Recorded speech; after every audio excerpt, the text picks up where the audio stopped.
Hey, honey, can you get one of the kids to show me how this Twitter thing works? Honey, I need to get on Instagram. Time for more of the Rod Pedersen Show. Welcome back, everybody, to the Rod Pedersen Show. Boy, we got a real star-studded lineup this week. And I'm going to get to that in the overtime segment, who's coming up. I don't want to spoil the surprise. Jason Bisick in Red Deer writes in, he says, God, all this CFL talk has got me excited for the season. Hashtag, is it June yet? I said to Nick in the break, the CFL may or may not realize it, but this is the best thing they got. And now talking CFL in March is just second nature. It's not even we're doing anything special here. It's just what we do. Wayne in Victoria says, it's too bad that Naaman couldn't finish his career with the Riders. But, Wayne, we just explained it over 5 minutes. Did you go to the bathroom when that was going on? You can take your phone with you to the bathroom, you know. We explained it all. I want to talk about Trestman here. I don't need to go back and read what I screenshotted off my CBSSports.com article today. I put it on Twitter. Headline is, Jamie Elizondo saves Vipers. Mark Trestman, according to CBS Sports, would have been fired had the Vipers not won yesterday. And they did, but they're giving the credit to Elizondo, who the offense has exploded for points since Mark Trestman handed over the offensive play calling duties to Jamie Elizondo, which we all know is an outstanding play caller. I mean, believe me. I remember talking to Ryder, not coaches, players, about what he was doing to them when the Rough Riders played the Red Blacks. They had them running all over the field. They didn't know where they were going, right? Tongue was hanging out. Elizondo knows what he's doing. But is Mark Trestman not? I just can't believe that, the game's passed Trestman by? I just can't.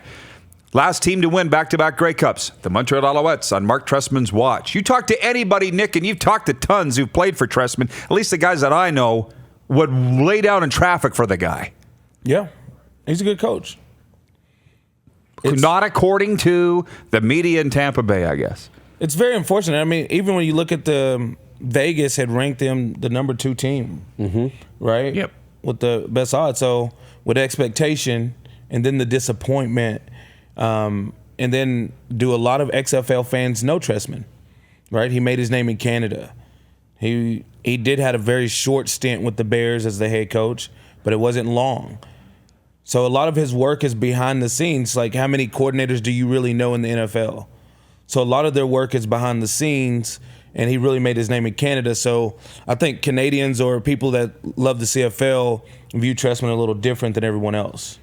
The first sign for me that he's still a good coach and that he knows what he's doing is that he handed the reins over to Jamie Elizondo. Because a good coach and a good leader and a good mentor, also is self-aware to know that, okay, maybe I don't quite have this right now and maybe haven't figured out the nuances of the XFL game or fully adjusted back to the American game or away from an Anthony Calvillo or a Ricky Ray into what's becoming the new football of, Cody Fajardo here, but guys like Lamar Jackson or Patrick Mahomes, when you have more athletic, a little bit different style, not the pro passer, right? Yep. So, maybe he's got to go back to school a little bit and learn the game. But the fact that he's willing to admit that, he still took a chance. He bet on himself and then starts to bet on the guys around him. So to me, that's step one in making me understand that he still knows what he's doing. Yeah, well, I'm following it very closely.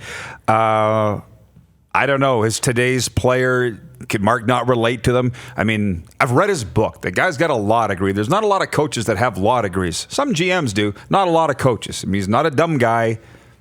But fired in Chicago, as you mentioned. Mike Ditka went to the owners of the Bears and said, please don't fire him. Yeah. He's not the problem. They fired him anyways, because I don't even think that they know football. Fired in Toronto a year after winning a Grey Cup. There's a lot of things that don't make sense to me in all of this. I think a lot of football gets it wrong. Baseball has managers. I think the head coach has to be a great manager. Manager of coaches and manager of players and manager of people, right? I don't think just because you're a great coordinator, you're going to be a great coach. And I think that's where football is when you're a really good coordinator, then you should be a great coach. But they should be looking for great managers, right? because you have to manage your staff to give people roles and make sure they execute their roles. And then you have to manage your team to take the temperature, to bring them up. We need to bring them up, bring them down. We need to bring them down, and coordinate all this into one. And it doesn't have to do with how smart you are football wise. Now that comes in on the aspect of holding the OC or DC accountable for how they're playing. Like if I watch the film and say, okay, defense, this week we should blitz more, put together packages, more blitz. Offense, we should throw the ball down the field, or we should attack a certain player.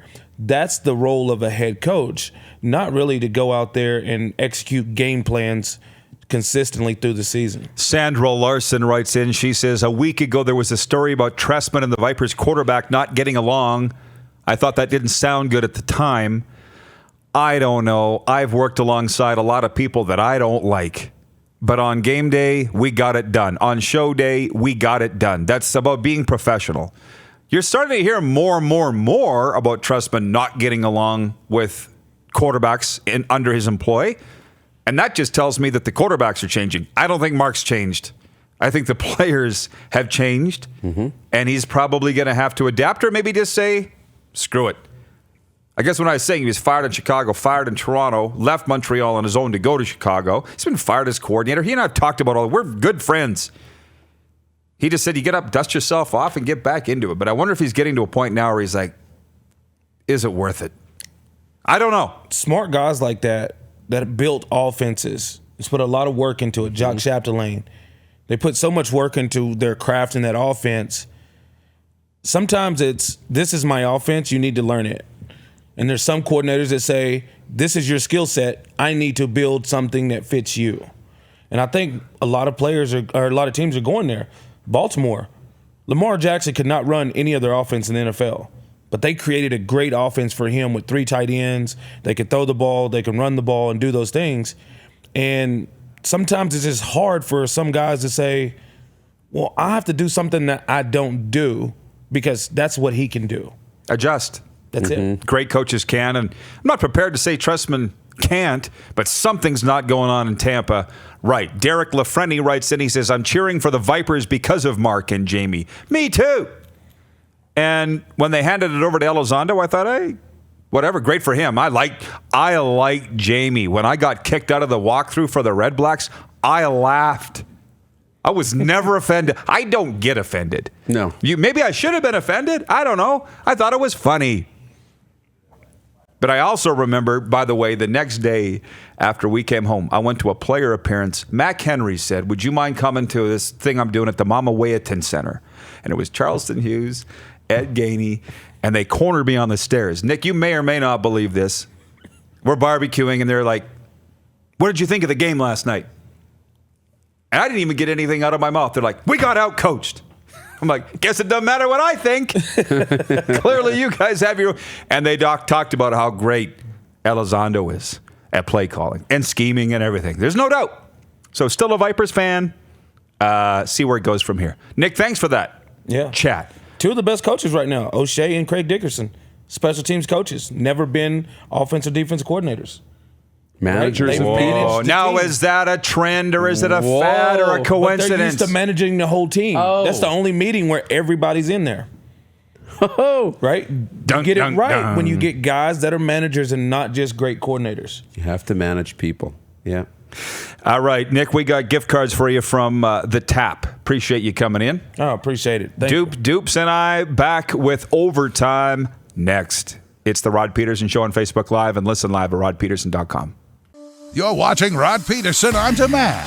For more of the Rod Pedersen Show, visit rodpedersen.com or follow Rod Pedersen on social media.